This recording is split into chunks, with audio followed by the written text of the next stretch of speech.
All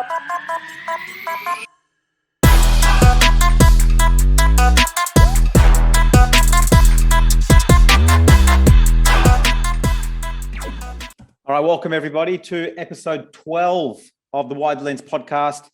I'm joined here with my colleague, Matt Rigby, and we're going to cover the latest topics in financial investing markets. We are recording this on Thursday, the 14th of April, 2022. Happy Easter, everybody. And let's get into Matt's Market Minute. Yep, perfect. All right. This week in markets, the ASX 300 down around 0.15, so flat for the week, down around 1.5% for the year, so still holding up relatively well to other markets around the world. Some of the smaller gold resource companies today, so Silver Lake up around 7.5 for the last 5 days, St. Barbara up around 7.3%. Over the last week. So they've had a nice little run. Year to date, CSL down around 11%, Cochlear about flat, about 1% up, and ResMed down around 12%. So quite mixed for some of those biotechs. The NASDAQ over the last 5 days, down around 6%. Year to date, still down around 14.5%. So struggling a little. It's come back over the last week, obviously. So some of the worst performers over the last week, NVIDIA down 17, Zoom down around 12.5, Tesla down 10.5, and Netflix, Rob's favorite, down around 9.5. 21 stocks up over the last week out of the 100. So not a great week. Year to date, 55 stocks down more than 10%. 20 are now in positive territory, so that's moving around a bit. And there's quite a mix of winners over the year to date. So Splunk, the technology company, up around 12. Kraft Heinz, food and a whole bunch of other stuff, up around 14.5. And Constellation Energy up around 47%. So the winners are quite mixed. There's not a strong theme, for the year to date so far. The S&P 500 down just under 3% for the week, down around 7.75 for the year to date. So Mosaic, so best performers over the last 5 days. Mosaic, which is an energy company, up around 11. Lamb, I think it's Lamb Weston, up around 9.9%. And Rob, you might not know, one of the largest potato producers, manufacturers in the world. Fries, waffle fries, whatever you want, they've got it. They'll take care of it. That is Lambs, yeah, which I didn't know. That's something I learned today. And the other one there, Cardinal Health, that's up around 11% for the last week. Year to date, 184 positive, 207 down more than 10%. Johnson & Johnson up around 5%. Merck up around 11% as well. Emerging markets, flat over the last 5 days, down 10% year to date, or a little bit more. Oil up around 8% week to date, and 38% year to date, trading at about 103.70. And Bitcoin down 2.3 over the last 5 days, down around 13.5% year to date, trading at $41,278. Not much going on there with Bitcoin. Seems to be just losing its bounce. Yeah, it's interesting. Bloomberg had an article commenting on, since inflation started to kick up around about a year ago, gold's up around 13%, Bitcoin's down around 34%.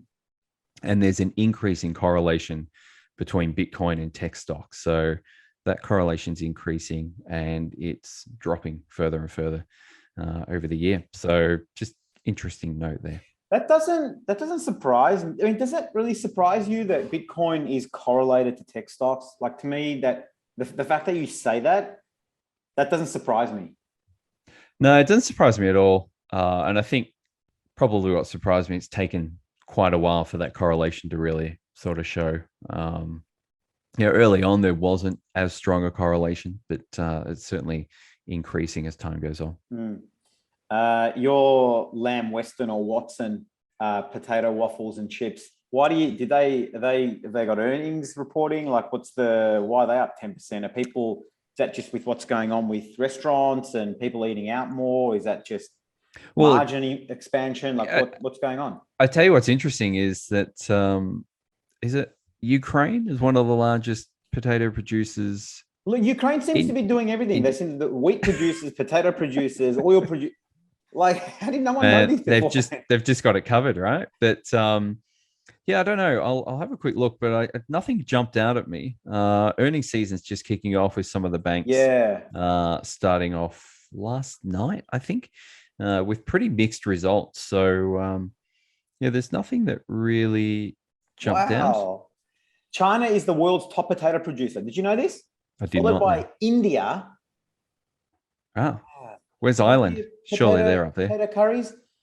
Russia and Ukraine. There you go. Yeah, there you Top go. 4 potato producers. The things you learn, right? You come here for finance and then learn about potatoes. Potato production.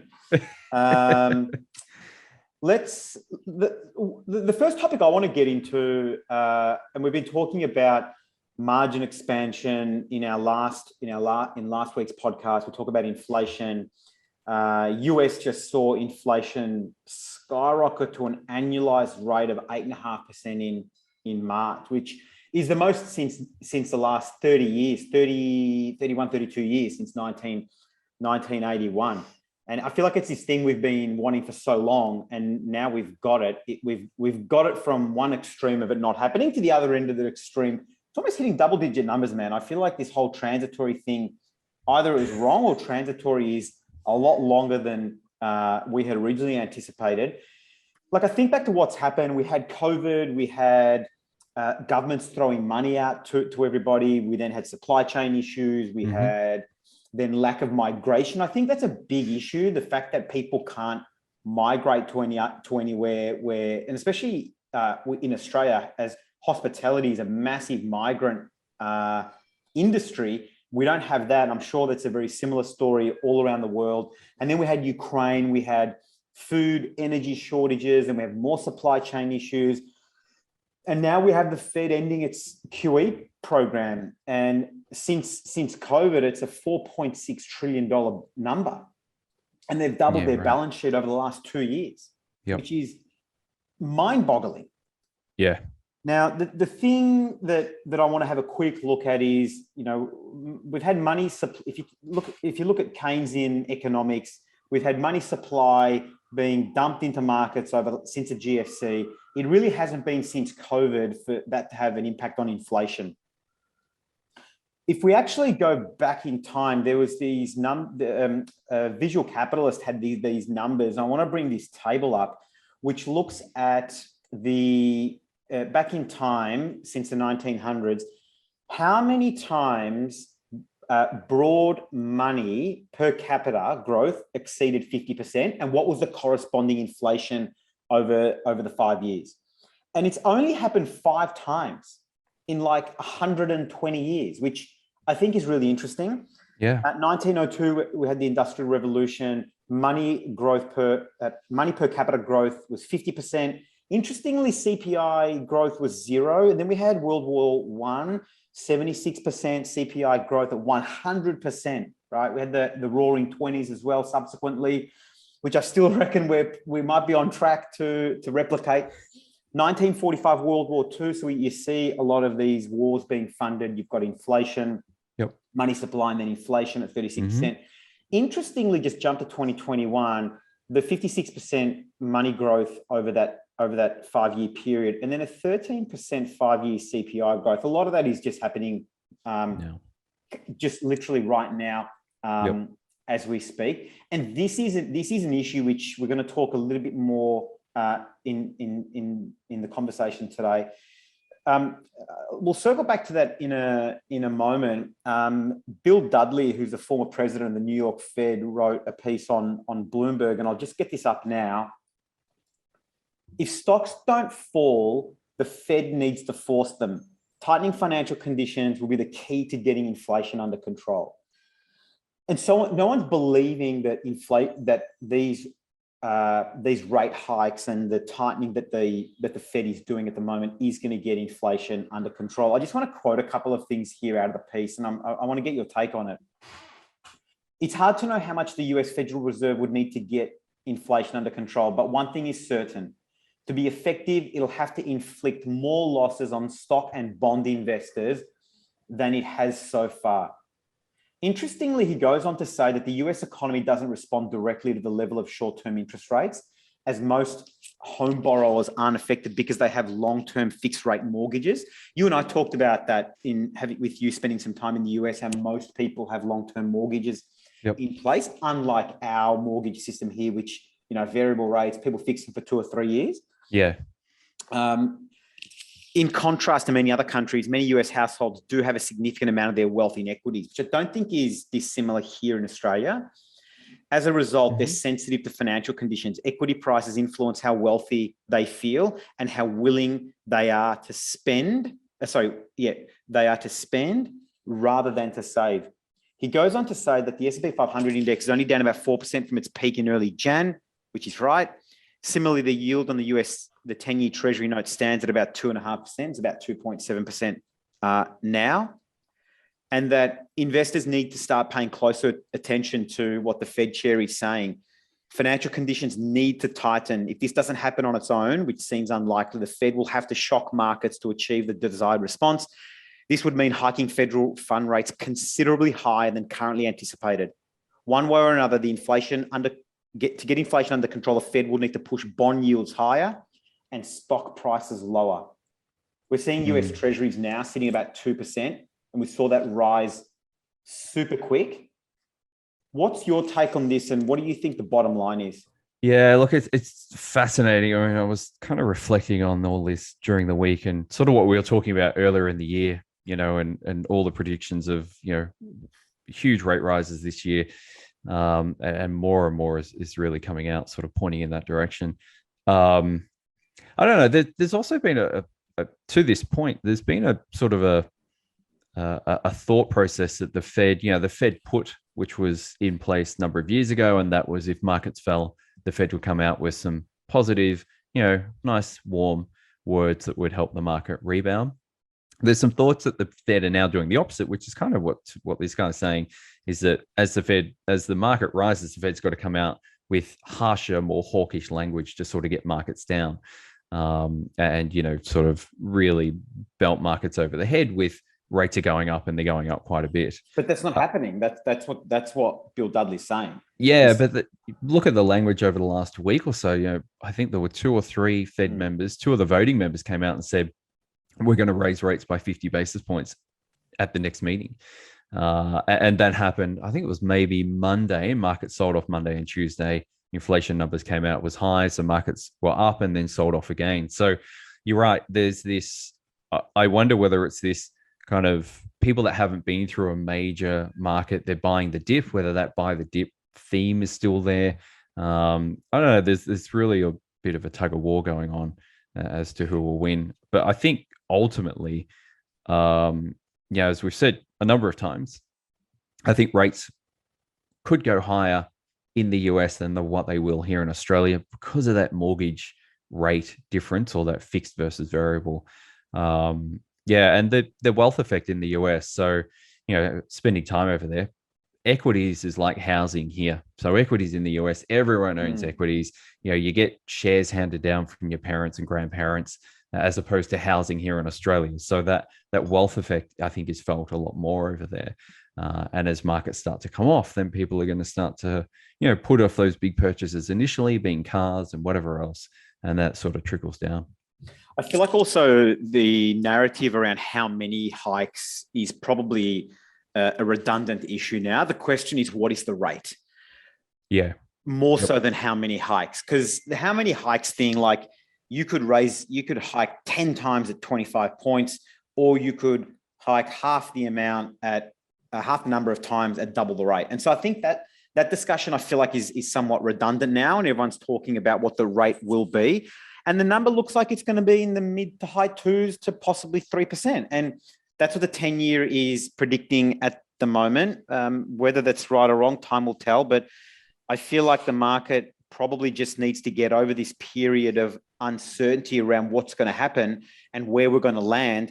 And I think from there on, the market will start adjusting to where the rates are at that point in time. I just don't think it's going to be a massive issue. But look, time will tell. We're absolutely in the thick of it now, but I think we've got a bit more to go. Yeah, absolutely. And it's whatever the neutral rate is, and that's the rate at which the Fed aren't adding to or contracting from economic activity, and that will be the key. And sort of to this theme, the next topic I wanted to cover was a note by Deutsche Bank that was sent out to their clients. So essentially, a recession is on the way, is what they were saying. So we'll bring this article up now. So Deutsche Bank are projecting a US and Euro area recession within the next 2 years, late 2023. And they're quite specific, which was interesting, post-summer 2023. So Northern Hemisphere, so that's September, October. So I guess the US driving season, as they call it, the tourist season, everyone gets out and travels, and that's great for the economy. Post that, they're sort of suggesting that things might start to come off a little. And there was also a graph here, which we'll get up now. Andrew graphs. What? Sorry, chart. Graphs. going back to my primary school days. Andrew Garthwaite, who's the head of global equity strategy at Credit Suisse, put this chart together and some analysis that basically showed that in the past, the S&P 500 has made gains up until about 6 months prior to the start of a recession, which is great. Perfect for all those market timers out there. Go for it. The difficult part is knowing when that recession is going to start. So, it's just interesting, kind of adds to that flavor of, trying to time markets. Everyone's got an opinion, whether this happens or not, whether it happens in the time frame Credit Suisse is saying or not, we'll only know in hindsight. But markets do and can do quite well during, the initial phase of an interest rate raising cycle, which we've talked about in the past. And, it's not until almost the last minute that markets start to sell off and get worried and kind of see things happening. There's a whole lot of other factors in here. One thing to note is Deutsche Bank are the only Wall Street bank, I think, that have come out and officially called a recession at some point in the next few years. So, that's interesting. What are your thoughts, mate? Do you think? I think I saw that article, and I think they apply like a 20% chance of a recession, which, if you look at it another way, there's an 80% of a non-recession during the same time frame. I'm looking at this and I think, well, how useful is this information and this chart to the extent that the recession is when the data comes in and we've just had 2 quarters of negative growth, right? So we're 6 months post the start when we find out that it happened. Right. Yep. So we're halfway through the 12 months that you talk about, which I can see on that chart here. If you look at the 6 months on the right-hand side, that's when you see the worst of it. Yeah, I don't know. I take your point that we will never know until we have the benefit of hindsight. And to that extent, I feel like this is good to know, but like, how are you going to use this to profit in the markets? I just find that really difficult to do. Yeah. But I mean, we've also looked at, this says 12 months after a recession, we're down. What are we sitting at? Like 12%, 13% down. So if 100 is the start of recession, we're sitting at like 87, 90. Like what the hell is that number? Why have they not got the numbers on the right-hand side of that either? Let's just call it 85, but it's not probably even not quite 85. that much. It's more like 90. So what we're saying is markets down 10% when we know there's a recession. Yep. Like, I think if you're not prepared to endure some of that volatility, I just don't know how successful you're going to be investing in equity markets. Yeah, look, the other thing I kind of took away from this is if the peak of the market, where you can still make money 6 months prior to the start of the recession, and you don't know if recessions happen until 6 months after the fact. So there's 12 months from the peak of the market. But looking at those lows, they're not that much lower than your 18 months prior to the recession, which is the start of this chart over here. So I guess, as always, trying to time the market, really difficult.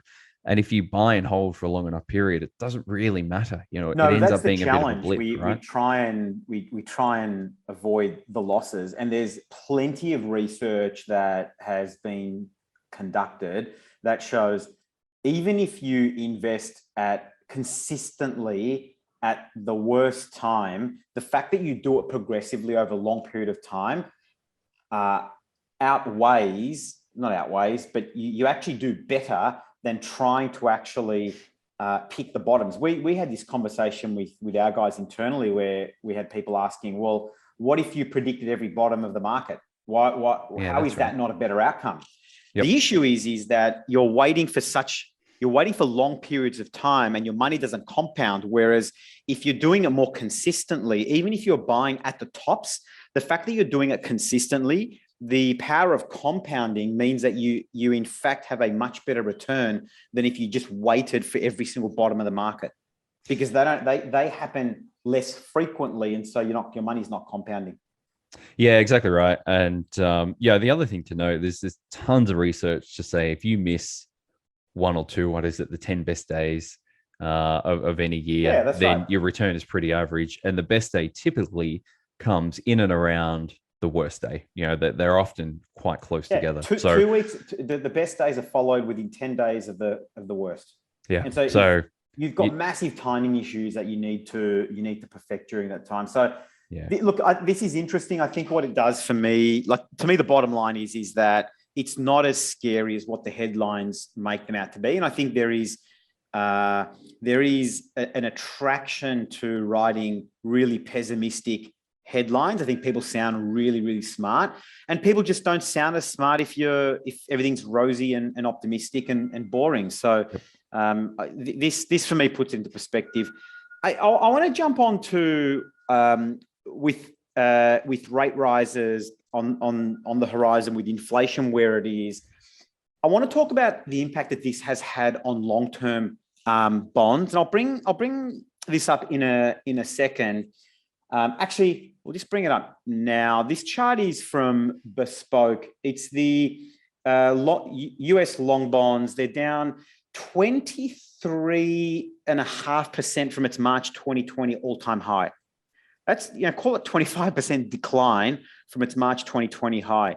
And there have only ever been 4 other periods since 1977 that the long bond has experienced a decline of as much or more from its all-time high. The interesting thing that I wanted to see was, well, what does this actually mean for forward returns and what happens in the stock market? Mm-hmm. It is the 7th straight day, which is the longest losing streak since January 2021, and only the 23rd time since 1977 that it has been down for 7 straight days. And if we have rate rises and this thing declines again, it'll be the 6th time in the last 45 years that the losing streak has stretched to 8 days or more. That is incredible that this is happening in the background, yet you've got equity, the S&P 500 down, 4%? 7, I think, year to date. 7% year to date. And you can see there's been 1, 2, 3, 4, 5, 6 times that it's hit that number. Bespoke looked at the impact on stocks, and it is really unclear. So if you see on this chart, the period during the late 70s right through 1985, there's this prolonged period of declines. The S&P, interestingly, the S&P 500 rallied during that time, yet through 99 to 2000, we had the tech wreck. And so we had a significant decline during that time. And then other periods, it was quite mixed. Yep. So it's really difficult to see what impact this has on stocks. The thing to look out for here is I feel like if this thing falls any further, the numbers I've got here is that the S&P 500 was in 1 year's time was higher in all 4 times, with a median gain of about 15% if this thing continues to fall any further from its current levels. What do you I mean, I feel like the worse it gets, the better the outlook gets. I mean, it's maybe a bit of a naive point of view on things, but what's your takeaway from this? Yeah, that's interesting. And that last point is interesting. I guess what you could infer from that is long bonds start to pick up when that recession maybe has played out or is starting to play out, and the market starts to turn to cutting rates as opposed to rising rates, and inflation starting to fall, and all those sorts of things that are conducive to the start of that economic recovery. And markets, equity markets, bond markets tend to be quite forward-looking. So what's happening now is theoretically already priced in, and the markets are already looking at 6 months down the road, which we saw earlier this year. Markets were already falling before the Fed and reserve banks and central banks around the world started to move. So that's already kind of priced in. So look, fascinating that we're in this period of, I mean, pretty almost unprecedented. It's only happened a couple of times previously. Handful of times. That we're sort of in this. And you would think with the Fed out there talking pretty aggressively at the moment, those falls are likely, or those losses are likely to continue to grow. Just how far we go. And the thing I'm wondering is this the exception? Like, is this time it actually is different? I hate to say that, but we've had such a long period of declining interest rates, and we saw a couple of weeks ago that long-term trend of declining bond prices, and obviously interest rates have fallen as well. So is this the one that we kind of look back in 20 years and go, oh shit, that was pretty nasty? That's the question. No one knows, and that's what makes timing and sort of all this stuff so difficult. And the case for staying in the market, playing the long game. Do you need the money next year, or do you need it in 30 years when you retire? If it's 30 years when you retire, then it doesn't matter. If it's next year, you probably shouldn't have been in the market anyway. Just to finish on that, actually, and you touched on it, which most people do. Most people refer to these things with an up or a down. There is a chance that we sit at 2.5% or 3%, and then that's it. And then we just track sideways for a prolonged period of time. Like, I don't think we have to go up or have to go down. Yeah. But most people think in binary ways. It has to go up or has to go down. Mm-hmm. Like the 10 years already saying we're going to be sitting at the mid to high 2s, call it 3%. And, historically, when you look at these things, I mean, you and I have looked at it, the starting point of your yield today is a very, very strong indicator of your annualized return for fixed income over the next 10 years. And so if market's saying you're going to get 2.7% now, your total return for the next 10 years is going to be about 2.7%. It's quite likely it's going to be in that range, or not too dissimilar. There's an 85 to 87% chance that's what it's going to be. Yeah. That's a bloody high probability. Let's move on. Yep. Interesting. One to watch. All right. So inflation numbers came out in the US 2 nights ago. And something we talked about earlier in the year is the makeup of the inflation number. And so there are different components that have different weightings, and some factors have a bigger influence. And one of those factors is new and used car prices has a fairly big influence on the CPI number. Something in the order of 15 to 20% of the total CPI number is made up out of car prices. And so something that was interesting that came out of the inflation number is the used car price, which has taken off this year post-pandemic. So we'll bring this chart up now. The Manheim Used Vehicle Value Index. So these guys have put together this, we've been tracking it for years, the price of used cars, which, as you can see from the late 90s into 2020, has been a fairly steady, slow, steady rise. Then we hit pandemic, chip shortage, shipping shortages. No one can get new cars. No one can get new cars with all the gizmos and gadgets that they want. So used car prices attract a premium. And we saw that just absolutely skyrocket. Because you can't buy the new ones, and so used cars start to go up. That's right. I mean, if you can't ship cars into the country, and Australia doesn't make cars anymore, so that in the US, they make a bunch, but not enough.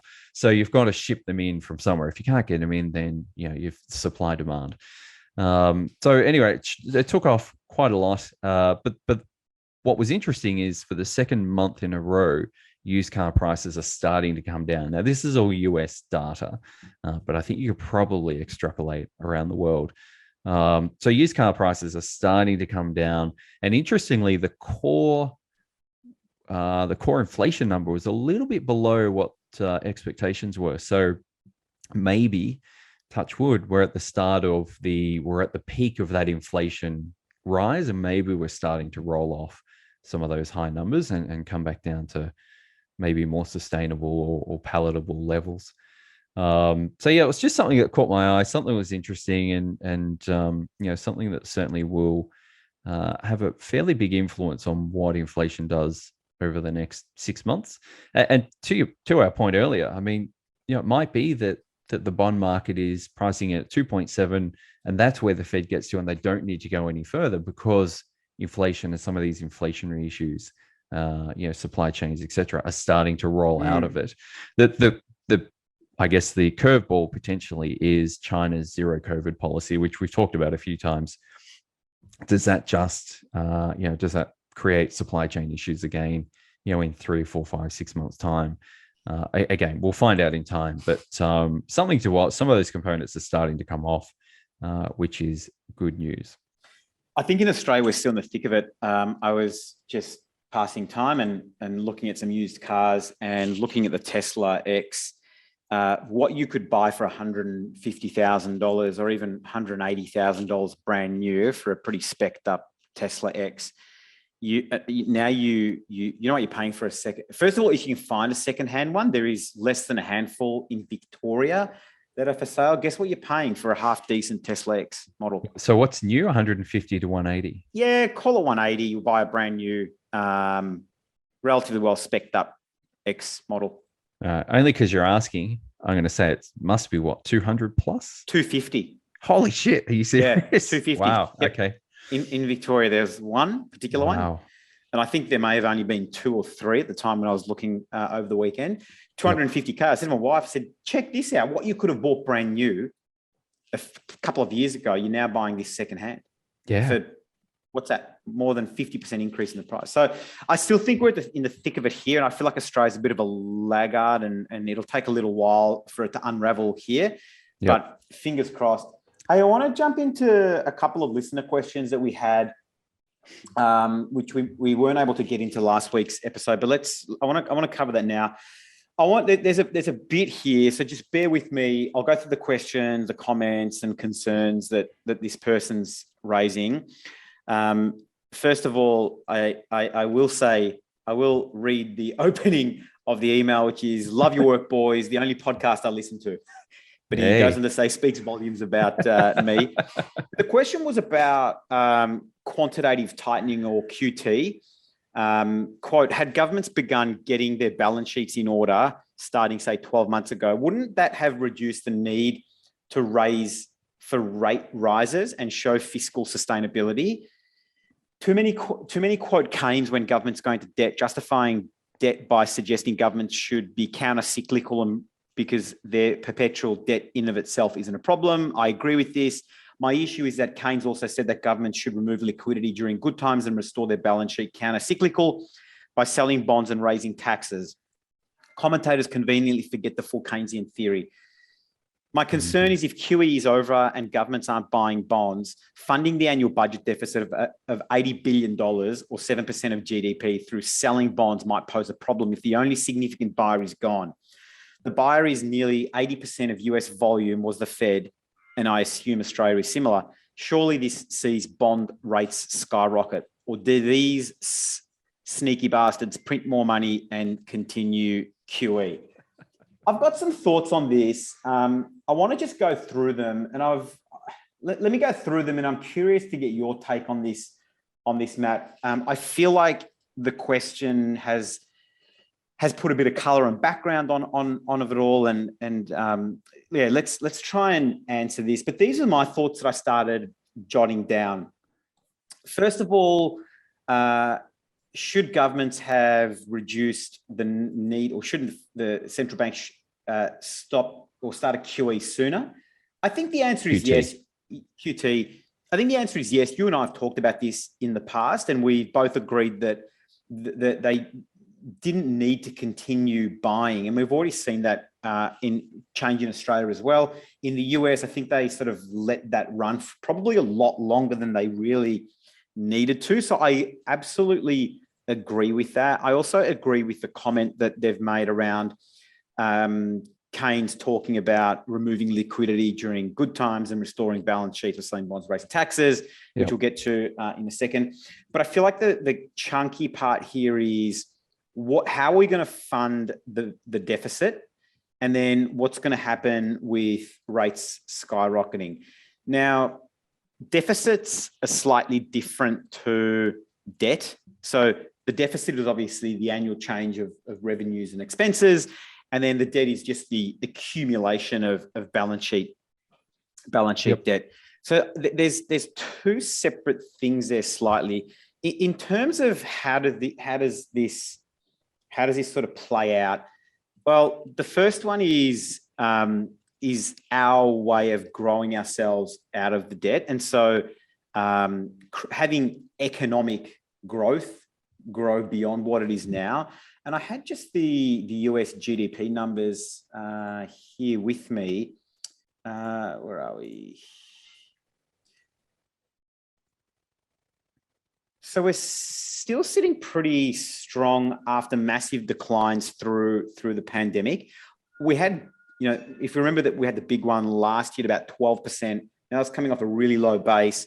And then we're sitting at around the 5% mark at the moment. And what that does is growth over debt, the debt to, or GDP to debt, it makes that number look a bit more palatable. The other thing is, because of compounding, even small amounts of growth can make a massive difference. And so if we've got inflation, well, we don't have inflation, nor do we have growth at around 1.5%. Interestingly, after going through the numbers, nominal GDP after one decade would be 1/3 of what it was from the beginning, which I think is a massive reduction in the debt to GDP. The other is, and this person touched on it, which is, we talked about austerity many, many years ago, but when we talk about trimming government spending, when we talk about raising taxes and so forth to curb deficits, which we saw in Europe during the credit crisis. Mm-hmm. I don't know how palatable that's going to be in the US. I believe the US are already talking about, and there are reports confirming that this is being tabled at the moment. I don't know how that would pass. The other is, which I feel like my gut says this is the way that we're going to do it, and why I feel like the central banks have let debt inflation run a lot higher for longer, which is inflating our way out of the debt that we're in at the moment. And so inflation acting as a dampener on the real value of that debt. And so effectively, it allows you to pay off debt using money that's worth less than when you originally borrowed it. Yeah. I was just looking back, and notably in the UK, after World War II, what we saw was its post-war debt reduced significantly. The 1940s and 50s saw an average inflation rate of around 4.5%. These dropped a bit to about 3.5% during the 60s. And during the 1970s and 80s, we saw massive inflation with rates above 10%, hitting an all-time high in 1971 of 24%. And as real values fell, nominal debt fell from a post-war high of 250% of GDP to 50% in 1975. Wow. Like, my take on that is maybe this, and look, the UK is raising taxes. Maybe somehow we're going to see higher taxes in the US for higher income earners. But also, maybe we're just going to have to get used to higher rates being the norm. Maybe the 2% target that we've always wanted for so long is just not the number that we need to target for now. Maybe it's 3%. Maybe it's 3 to 4%. Why does it have to be 2% to 3%? Why can't it be 3% to 4%? Maybe those two things coupled together are going to be the things that helps this thing stabilize.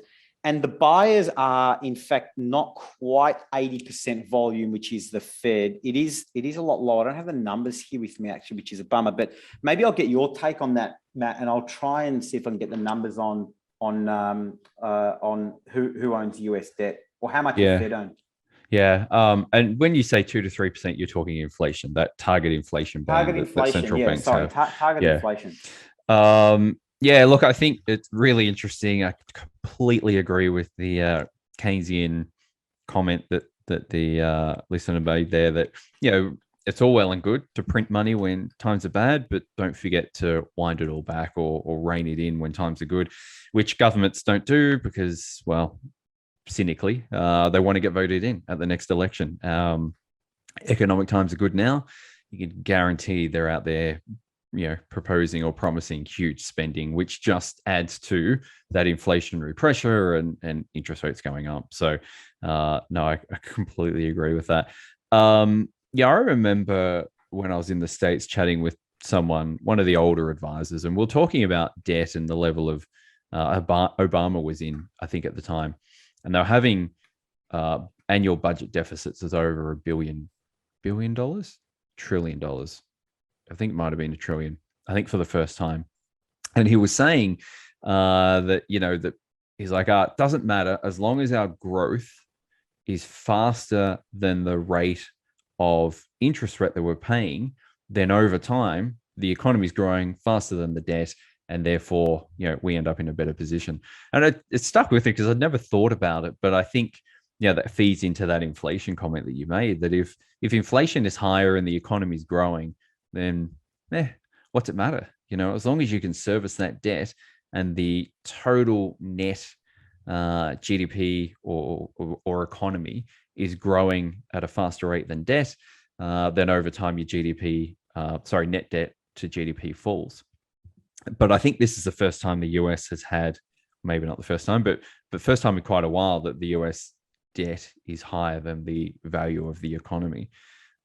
So I think inflation and a little bit of taxes is probably the likely outcome, given who you've got in over there, being Democrats. Higher taxes for higher income earners, you could probably bet your house on it. I think they've got the numbers to get it through, so you could almost say that that's going to happen. It's not a quick and easy process. The risk is, of course, that we do go into a recession, like Deutsche Bank said, end of next year. And then, what ammunition do governments have? I mean, do they just go back and start printing money and borrowing money and handing out money and whatever else? It seems almost unpalatable these days that we go through recessions and people suffer, which is not great. I'm not advocating for that. But you think back to the 80s, there were no mass government handouts. It was just, this is just how it is. So I don't know, there's a whole, you could talk about this for days. But I think inflation, high taxes is probably something that maybe we just need to get comfortable with. And I think, if Labor get in here in Australia, I think they've got to put taxes up at some point because we know they're not going to cut spending. And, saying that, the Liberals haven't really cut spending much at all. So, they're so similar. It used to be, the Libs had cut spending and Labor would get in a few years later and raise it. And that's kind of what happened. But they don't seem to do that as much anymore. Maybe it's all about votes. There's a couple of other comments that I'd like to make that are coming to mind are that they go to talk about, well, surely if the Fed's pulling money out and it's going to see bond rates skyrocket, they quoted 80%. I think the number's more like 53% of US volume. I don't know if it's all that's the US institutions and pension funds, including the Fed. I could be totally wrong. I don't know if it's 80%, to be honest. The other thing that you and I have talked about, which is investors probably going to get to a point where they would be very happy with a 2.5% yield on their money. And so there will be this point where investors say, you know what, I'm happy with 2.5 or 3% on my money. I'm going to take that profit from the stock market and I'm just going to hold it in bonds. And I don't have to take that risk anymore. And I feel like there's going to be there's this natural bid for bonds with the sheer amount of money that is on the sidelines for bonds. And I think that is going to be helpful to the extent that we don't see bond rates skyrocket. So that's the first thing. And the other thing that has completely gone, do they print money or continue QE? I just think central banks are far more involved in financial markets than they have ever been. And we saw that during COVID, what their ability is and what they can actually do. And so for that reason, I think they may reduce rates. They might print more money, but as long as we can sort of inflate our way out of that, maybe that's what happens. Look, I don't know. All I know is that I feel like this, and it's maybe very naive of me, but I feel like this whole thing just works itself out. I don't know what the answer is. I don't know. Bloody good question. It is a really good question. And as I said, we could probably talk about it for days and probably still not really be convinced one way or the other. But I think history has shown that inflation and taxes are probably the two levers that get us out of this. I agree. And a mix of, whatever that mix is I guess the question. It is unpopular, but unfortunately, maybe that's what it's going to take to get us to where we need to be. And that's the benefit of having central banks, removed from government. Think back to the Paul Keating days. So that's a good thing that they're independent or should be independent. Look, let's skip director's cuts. It's running out of time. Maybe jump into tips and recommendations and we'll wrap up. Yeah. So recommendation that one of the listeners emailed in last week, which is a show that I love and have watched for, I think, 4 seasons. So it's Money Heist. So it's a Spanish show. If you can deal with the slightly out of time dubbing, you'll really like it.